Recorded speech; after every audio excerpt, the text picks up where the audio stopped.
উপলব্ধ সমস্ত এমএসওতে analog and digitally. Log on.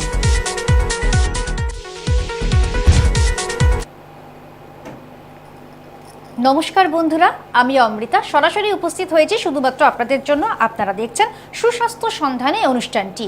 এই অনুষ্ঠানটির নামটির সঙ্গে আমরা ওতপ্রোতভাবে যুক্ত হয়ে থাকি। নামকরণটি যথাযথভাবে সার্থকতা নিয়ে এসেছে। তার কারণটি হলো আমরা প্রত্যেকেই কিন্তু মনে করি হেলথ ইজ ওয়েলথ। তাই সুস্বাস্থ্যকে আমরা আমাদের মতন করে সেভাবে যদি সার্বিকভাবে মূলত সেই জায়গাটা তৈরি করতে পারি, তাহলে অবশ্যই কিন্তু আমরা দিনের শেষে গিয়ে ভালো থাকবো।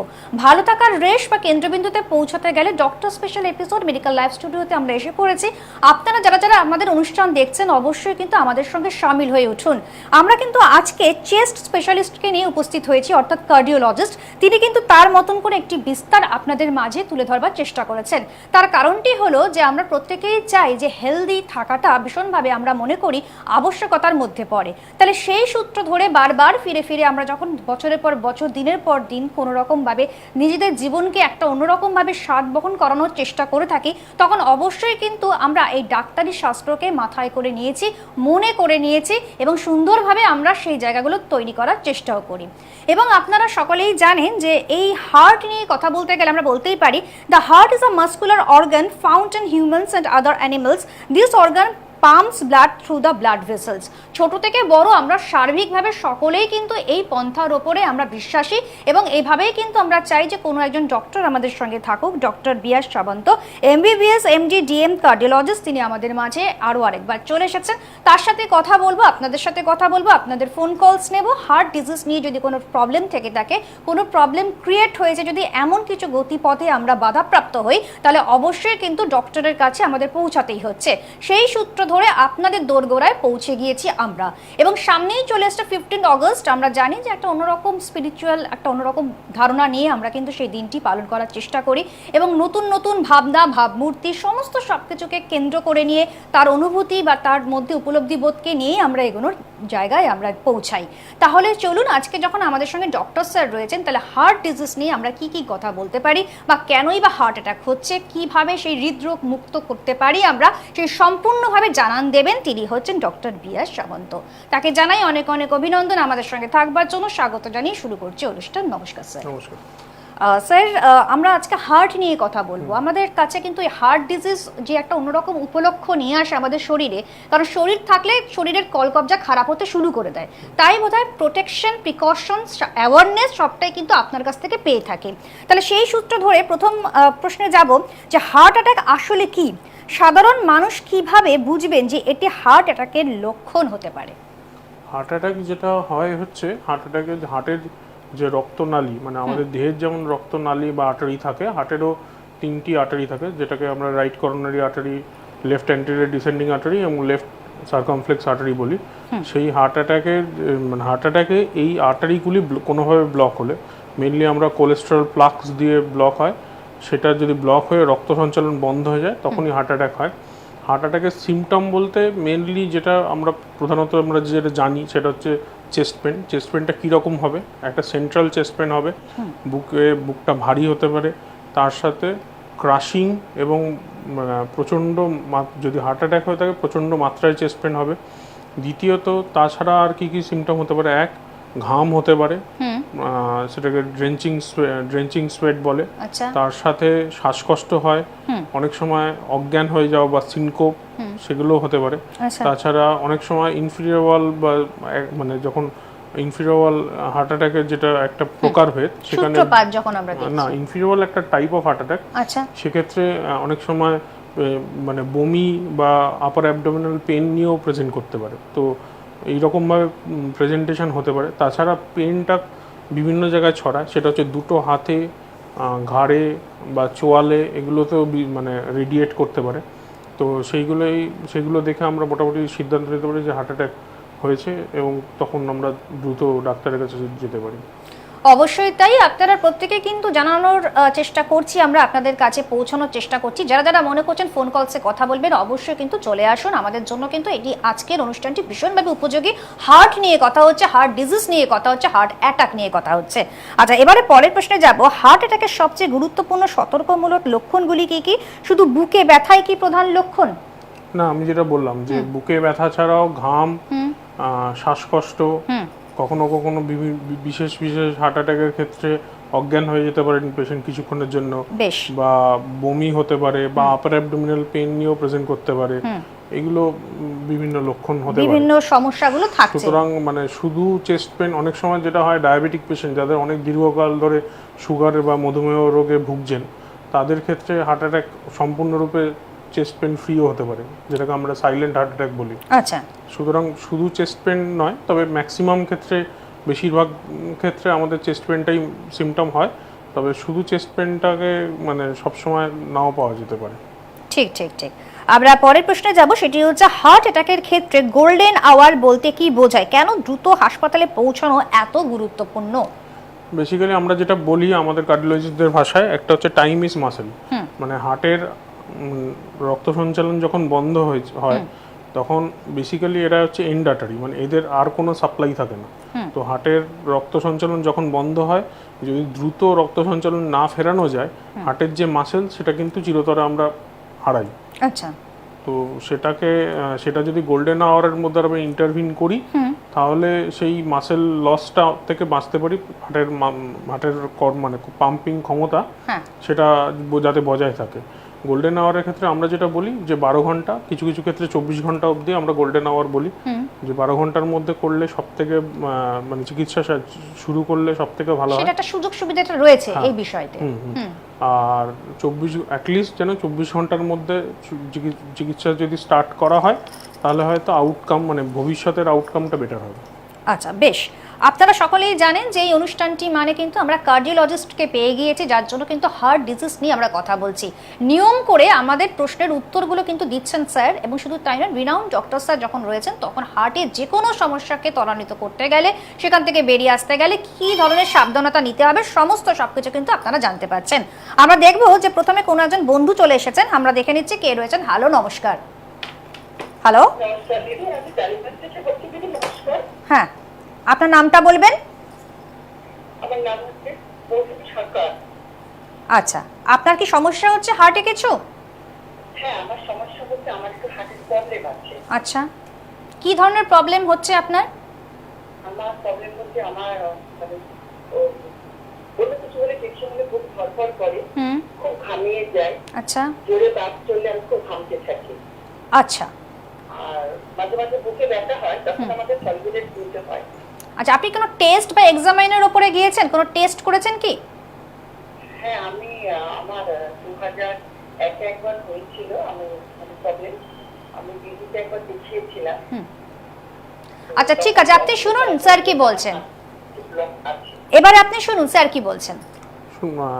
উনি তো বললেন ব্লক আছে, মানে হয়তো মানে করোনারি অ্যাঞ্জিওগ্রাফি হয়েছিল বা সিটি করোনারি অ্যাঞ্জিও কিছু একটা হয়েছিল, যার দ্বারা মানে উনি জানেন যে হার্টের আর্টারিতে কোনো ব্লক আছে। তো যদি অসুবিধা হতে থাকে, আমার মনে হয় সেটাকে ব্লকটাকে রিলিভ করে দেওয়াটাই মনে হয় বেটার। কারণ এই ব্লক থাকতে থাকতে যদি ভবিষ্যতে ব্লকটা বেড়ে মানে 100% অক্লুশন হয়, তখন কিন্তু হার্ট অ্যাটাক হওয়ার ভয় থাকবে। সুতরাং সেই রিস্ক না নেওয়াই ভালো। যেখানে ওনার ওষুধ খেয়েও সিমটম হচ্ছে, মানে ওই সিমটম যেগুলো বলেছিলাম যে ঘাম হয়, হাঁটাচলা করলে কষ্ট হয়, এগুলো কিন্তু হার্টের মানে ব্লক হওয়ার সিমটম। তো এগুলোকে আমরা বলি, ডাক্তারি পরিভাষায় বলি অ্যানজাইনা। তো যখন অ্যানজাইনা হচ্ছে, সেক্ষেত্রে আমার মনে হয় সেটাকে চিকিৎসা মানে ইন্টারভিউ করে চিকিৎসা করে নেওয়াটাই ভালো। অ্যানজিওপ্লাস্টি বা বাইপাস সেটা মানে ওনার রিপোর্ট না দেখলে তো বলা মুশকিল, তবে সেটা কিছু একটা আমার মনে হয় একটা ডেফিনিটিভ ট্রিটমেন্ট করে নেওয়াটা মনে হয় বেটার হবে। একদমই তাই। আপনি শুনলেন তো প্রশ্নের উত্তরটি কিভাবে দিলেন স্যার? তার জন্য কি করতে হবে? আপনাকে তৎপরতার সঙ্গে কোনো ডক্টর স্যারের কাছে পৌঁছাতে হচ্ছে, আর সেটা যদি আমাদের ডক্টর স্যার হয়ে থাকেন সেটাও কিন্তু আপনি করতে পারেন। ঠিক আছে, অবশ্যই ভালো থাকুন। এছাড়া যেহেতু মহিলাদের আমরা ফোন পেলাম, তার জন্য আমাদের একটি প্রশ্ন, সেটা ঠিক মেয়েদের রিলেটেড আমরা করতে চাই। সেটা হচ্ছে যে মহিলাদের ক্ষেত্রে হার্ট অ্যাটাকের লক্ষণ কি পুরুষদের থেকে আলাদা হতে পারে? কিছু কিছু ক্ষেত্রে মহিলাদের হার্ট অ্যাটাকের লক্ষণ পুরুষদের ক্ষেত্রে আলাদা হতে পারে বলতে, মানে জেনারেলি ফিমেলদের একটু ব্যথার মানে পেন কোশেনটা বেশি থাকে, মানে ওনাদের সহ্য করার ক্ষমতা বা threshold is higher than male. সুতরাং অনেক সময় অনেক সময় চেস্ট পেন ওনারা কমপ্লেন করেন না, যেটা মেনলি কমপ্লেন করেন হচ্ছে শর্টনেস অফ ব্রেথ, মানে হাঁটলে কষ্ট হচ্ছে বা মানে শ্বাসকষ্ট নিয়ে প্রেজেন্ট করছেন, কিন্তু চেস্ট পেন অনেক সময়ই বলে না। দ্বিতীয় হচ্ছে সিভিয়ার সোয়েটিং হয়, সেটা দু ক্ষেত্রেই সম্ভব বেশি, কিন্তু মহিলাদের ক্ষেত্রে যেটা আমরা বলি যে মহিলাদের হার্ট অ্যাটাকের চান্স কম, সেটা ওনাদের কিছুটা ওই হরমোনাল ইয়ের জন্য, কিন্তু পোস্ট মেনোপজাল মহিলাদের জন্য কিন্তু হার্ট অ্যাটাকের চান্স কিন্তু সমান পুরুষ এবং মহিলা যে দুজনেই কিন্তু সমানভাবে আক্রান্ত হতে পারে। এবং যেটা আমরা দেখেছি যে মহিলাদের পোস্ট মেনোপজাল মহিলাদের আমরা অ্যাঞ্জিওগ্রাফি করে দেখেছি যে তাদের ডিজিজ প্রোগ্রেশন কিন্তু বেশি খারাপ, মানে অনেক মাল্টিভেসেল ডিজিজ হয়, যেটা পুরুষদের ক্ষেত্রে হয়তো একটা বা দুটো আর্টারিতে ব্লক থাকে, ওনাদের ক্ষেত্রে তিনটে বা তিনটে আর্টারিতেই ব্লক থাকে। তো সেক্ষেত্রে প্রোগ্রেশন বেশি এবং পরবর্তীকালে বাইপাস অপারেশন হওয়ারও চান্স বেশি, কারণ মাল্টিভেসেল ডিজিজ হয় জেনারেলি। অবশ্যই তাই, হার্ট সংক্রান্ত বিষয়গুলো কিন্তু আমরা তুলে ধরবার চেষ্টা করছি। যারা মনে করছেন না আপনারা বিপদের মধ্যে আছেন, সত্যি হার্ট নিয়ে কি করবেন আপনারা বুঝে উঠতে পারছেন না, এই ডিজিজের সঙ্গে কি করে সম্মুখীন হবেন জানেন না, তাদের জন্য কিন্তু অবশ্যই ডক্টর স্যার রয়েছেন, যেভাবে তিনি গাইডলাইন দিচ্ছেন সেগুলো ভালো করে শুনবার চেষ্টা করুন। হেল্পলাইন নাম্বার যারা সংগ্রহ করতে চাইছেন তাদের জন্য বলে রাখি 9007006608, আরেকবার বলছি 9007006608। এবং আমাদের ডক্টর স্যার যেই হসপিটালের সঙ্গে এনগেজ রয়েছেন সেটি হচ্ছে attached with Dishan hospital, Kasba Golpark, Kolkata.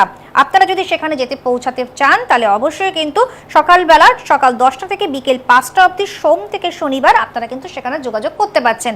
এছাড়া দেখুন স্ক্রিনে মেল আইডি যাচ্ছে, ওয়েবসাইট যাচ্ছে, যেটাই আপনাদের মনে হয় সেটা কিন্তু সেখান থেকে সংগ্রহ করার চেষ্টা করুন। স্ক্রিনে নাম্বারটিও যাচ্ছে, সেটাও কিন্তু আপনারা মূলত পেয়ে যাচ্ছেন।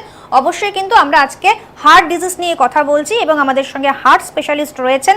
আপনাদের ভিন্ন ভিন্ন স্বাদের যে আমরা অনুষ্ঠান নিয়ে আসি, যেখানে আমরা প্রত্যেকটি সময় জানানোর চেষ্টা করি যে কিভাবে আপনি সেই জায়গাটা নিজেদের জন্য গড়ে তুলবেন এবং সম্পূর্ণভাবে সুস্থ হয়ে উঠবেন।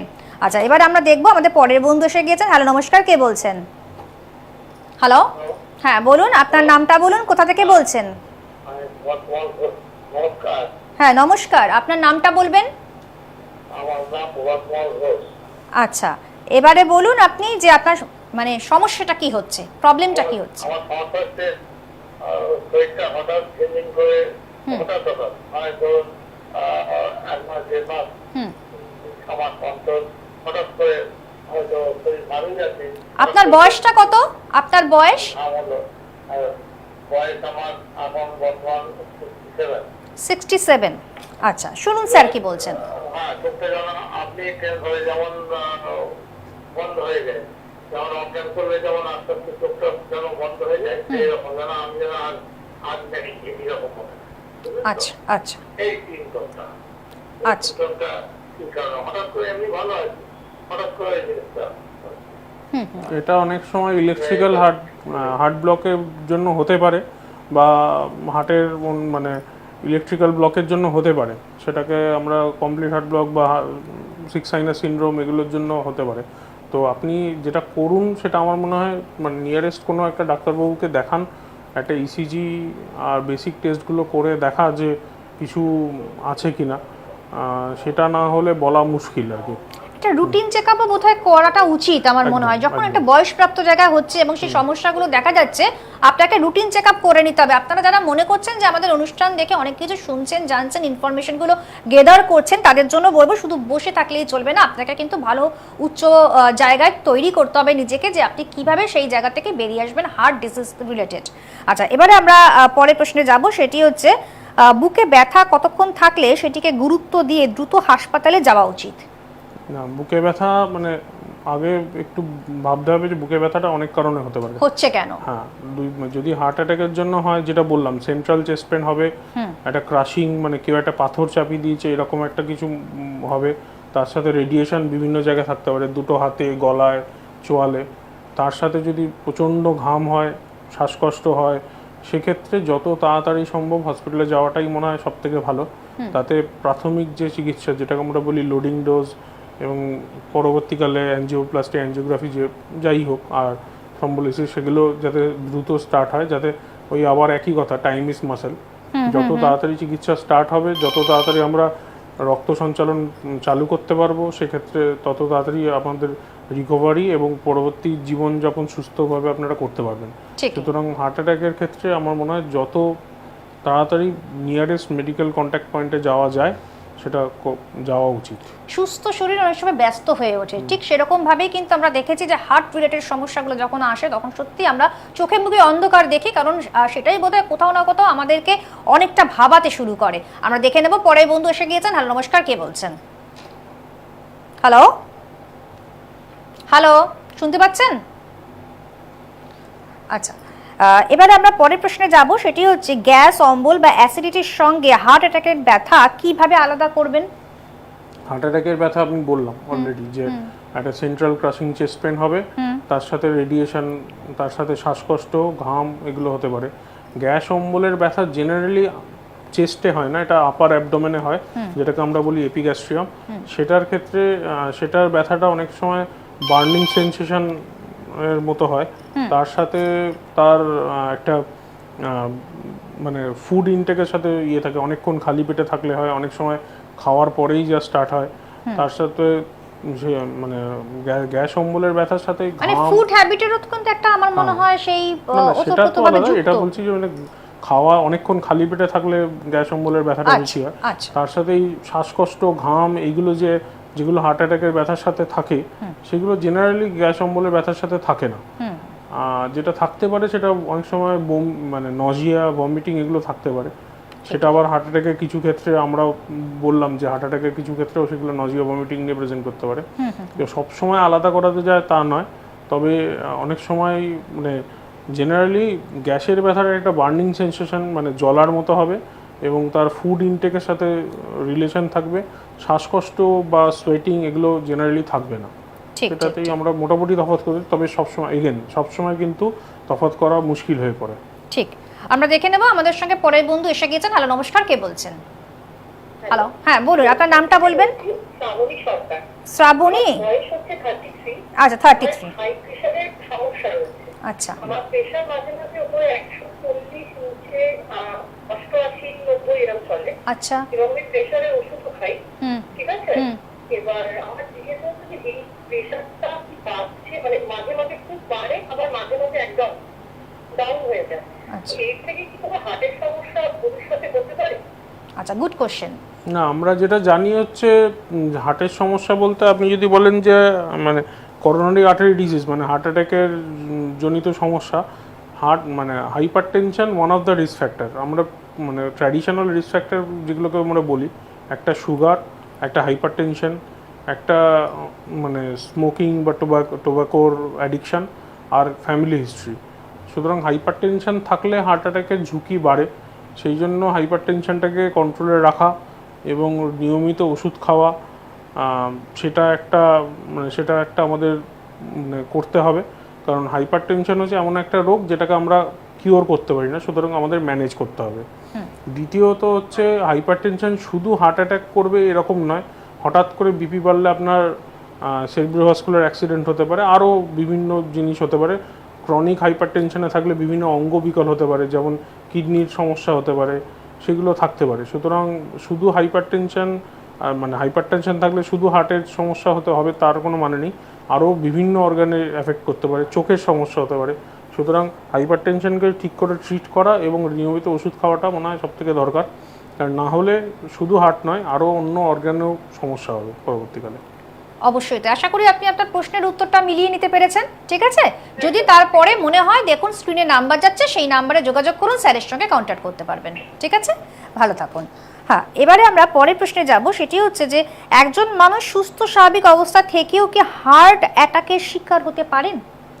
অনেক সময় হয়, কারণ হচ্ছে এগেন যে রিস্ক ফ্যাক্টরসগুলো বললাম সেগুলো বেশিরভাগ ক্ষেত্রে সাইলেন্ট, মানে প্রেশারের কোনো রিস্ক ফ্যাক্টরস থাকে না, মানে সিমটম অনেক সময় থাকে না। সুগার অনেক সময় কেউ রেগুলার টেস্টিং বা রেগুলার চেক আপে না থাকলে বুঝতে পারবে না। আর এগুলোর থেকে মানে পেশেন্ট অনেক সময় আমরা দেখি যে একদম আমাদের কাছে প্রেজেন্টই করছে হার্ট অ্যাটাক নিয়ে, এবং তারপরে দেখা যাচ্ছে তার সুগার, প্রেশার সব কিছুই আছে। সুতরাং সেটা অবশ্যই হতে পারে, এরকম নয় যে একজন মানুষ সব কিছু কাজকর্ম করছেন বা সুস্থ আছেন মানেই তার কিছু নেই। অবশ্য কিছু সবসময় মানে এরকম নয় যে একদম প্রথমেই ইয়ে হয়, কিছু কিছু ক্ষেত্রে সিমটম আমাদের দেয়, সেই সিমটম আমরা অনেক সময় ইগনোর করি। সেই সিমটমগুলো কী কী, যেগুলো একটা হার্ট অ্যাটাক, ইমপেন্ডিং হার্ট অ্যাটাকের আমাদের বোঝাতে পারে। এক হচ্ছে হাঁটাচলা করলে কষ্ট হচ্ছে, বুকে চাপ ধরছে এবং দাঁড়িয়ে পড়লে কমে যাচ্ছে, কিছুদিন ধরে সেই ব্যথাটাই আরও ইন্টেন্সিটিতে বাড়ছে, মানে একটু হাঁটলেই কষ্ট হচ্ছে বা বসে বসেও সেই রকম ব্যথা হচ্ছে। সেগুলো কিন্তু অনেক সময় মানে হার্ট অ্যাটাক হওয়ার 2-3 দিন আগে আমরা মানে পেশেন্টদের সাথে কথা বলে জানতে পারি যে 2-3 দিন আগে থেকে এগুলো স্টার্ট হয়। সেইগুলোকে ইগনোর করা উচিত নয়, তাহলে আমরা মানে তাড়াতাড়ি ট্রিটমেন্টটা করতে বললে বেটার রেজাল্ট পেতাম বা বেটার মানে আউটকামটা বেটার হয় সবসময়। অবশ্যই তাই। আমাদের সঙ্গে কেউ রয়েছেন। হ্যালো, নমস্কার, কে বলছেন? হ্যালো, আচ্ছা, তো আমরা এরপরে পরের প্রশ্নে যাব, সেটি হচ্ছে ধূমপান ও তামাক কিভাবে হার্ট অ্যাটাকের ঝুঁকি নিয়ে আসে? হ্যাঁ, ধূমপান বা তামাক ওই ট্র্যাডিশনাল রিস্ক ফ্যাক্টরের মধ্যে একটা, যে 3টে রিস্ক ফ্যাক্টর আমি বললাম তার মধ্যে একটা। ধূমপান তামাক যেটা করে হচ্ছে নিকোটিন বলে একটা জিনিস থাকে, যেটা ইন্টেন্স করোনারি স্প্যাজম করতে পারে, তার জন্য একটা হার্ট অ্যাটাক হয়। অথবা ধূমপান বা তামাক জাতীয় দ্রব্য যারা নেয় তাদের ক্ষেত্রে কোলেস্টেরলের ডিপোজিশন এগুলো বাড়ে। প্লাস ধূমপান যেটা করে সেটা হচ্ছে প্রেশার বা হাইপারটেনশন হওয়ার প্রবণতাটাও বাড়ায়, which is another risk factor for coronary artery disease and heart attack. সেক্ষেত্রে এইভাবেই মানে রেগুলার ধূমপান বা এগুলো চালাতে থাকলে হার্ট অ্যাটাক হওয়ার চান্সটা এইভাবেই বাড়ে আর কি। এই অ্যাওয়ারনেসটা সকলের জন্যই কিন্তু ভীষণভাবে প্রযোজ্য। তামাক মানে আমরা যা ইয়াং হার্ট অ্যাটাক দেখি, মানে যারা 40-এর বয়সের নিচে অথচ হার্ট অ্যাটাক হয়েছে, তাদের ক্ষেত্রে ম্যাক্সিমাম ক্ষেত্রে তাদের সুগার প্রেশার কিছু থাকে না, শুধু তাদের রিস্ক ফ্যাক্টর ওটাই থাকে যে ধূমপান করে। একদমই তাই। আমরা দেখে নেব পরের বন্ধু চলে এসেছেন। হ্যালো, নমস্কার, কে বলছেন? আপনার নামটা বলবেন। হ্যাঁ, নামটা বলবেন। আচ্ছা, আপনার বলুন আপনার বয়সটা কত? আচ্ছা, ঠিক আছে, এবারে বলুন আপনার সমস্যাটা কি হচ্ছে? সমস্যা হচ্ছে মানে আমি যদি টেনশন করি, মানে কোনো কিছু নিয়ে যদি একটু চিন্তা করি, আমার প্রচন্ড দমের কষ্ট হয়। আচ্ছা, আমি হাই হয়ে তখন সাফোকেশন শুরু হয়। আচ্ছা, এমনিতে আমার প্রেশার হাই আছে, আমার হাই প্রেশার, কিন্তু কোনো কিছু যদি চেঁচিয়ে উঠলাম, একটু বেশি হাইপার হয়ে গেলে আমার দমের খুব কষ্ট হয়। আচ্ছা, তো আচ্ছা, এটা কি হার্ট সংক্রান্ত মানে কিছু প্রবলেম, না এটা অন্য কোনো? শুনুন স্যার কি বলছেন। সম্ভবত এটা হার্টের জন্য নয়, এটা অ্যাংজাইটি অ্যাটাক বা অ্যাংজাইটি থেকেই হচ্ছে। তবে প্রেশার অনেক সময় শ্যুট করলে মানে যেটা হাই ইমোশনাল স্টেজে প্রেশার অনেক সময় হতে পারে যে প্রেশার শ্যুট আপ করলো, তার জন্য প্রেশার বাড়লেও অনেক সময় এই শ্বাসকষ্ট বা এইসব হতে পারে। সেইগুলো একটু মানে যখন আপনার হচ্ছে তখন একটু কোনো একটা নিয়ারেস্ট মেডিকেল চেক আপ পয়েন্টে গিয়ে একটু দেখে নেওয়া। তবে মোস্ট লাইকলি আপনি যেটা বলছেন সেটা অ্যাকিউট অ্যাংজাইটি অ্যাটাকের মতোই শুনতে লাগছে, তো সম্ভবত এটা হার্টের জন্য নয় আর কি। ঠিক আছে, তাহলে আপনি আপনার মতন করে বুঝে নিয়েছেন এবং যেই সমস্যাগুলো হচ্ছে তার জন্য তুরন্ত যোগাযোগ করুন আমাদের স্যারের সঙ্গে, তিনি আপনাদেরকে গাইডলাইন দেবেন যে কেন হচ্ছে।